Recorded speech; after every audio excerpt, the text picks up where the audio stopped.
So if I were to mimic Forrest Gump, I might say that objections and sales are like peas and carrots. You always find them together. I often say to folks, if you're not getting objections, then you're probably not in the sales game.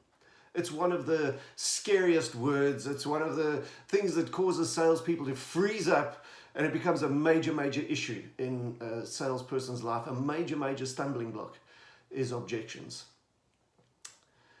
Now, while I've got no elixir that is going to get you through every single objection you're ever going to face, I do feel that if we start with our mindset, we put ourselves in a position where dealing with objections becomes a lot more natural, becomes a lot more easier, and far less combative than many sales folk make it out to be.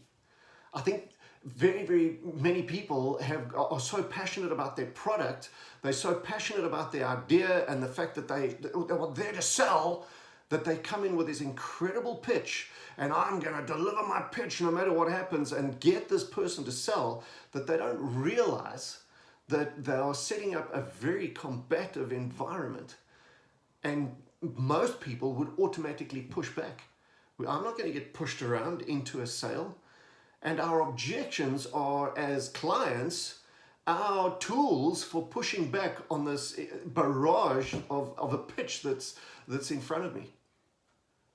Is it possible that even the terminology of overcoming objections is creating a very combative situation? I mean, just the terminology, I'm making it sound as if I know something the client doesn't. I'm a little bit more intelligent than the client. I'm going to overcome his objections. Very often, the client's objection says more about your poor pitch than about them not understanding something or them being silly. They just not seeing value in what you've got there. I'd like to suggest, folks, that from a sales perspective, getting into the mindset, we need to remove the fight. We need to remove this juxtaposition of two people and rather move to a place where I'm here to help, I'm here to assist. In fact, I want to communicate to the client that they're that important to me that I want to co-labor with them in order to achieve the goal or achieve whatever the desired outcome is that got you into that position in the first place. And so for me, honor and respect are everything. And the way that I honor a client is to hear what they say, not listening with an intent to throw a quick objection overcomer back at them, but to listen to get a better understanding of what's going on in the world so that I can serve them better. And so honor the objection. Thank you, Mr. Client. Thank you very much for sharing with me. I love what you said there. I totally understand what you feel. Or my favorite one, simply because it's the way that I talk, not a problem. Whatever objection the client throws, it's not a problem. Why? Because it's not a problem.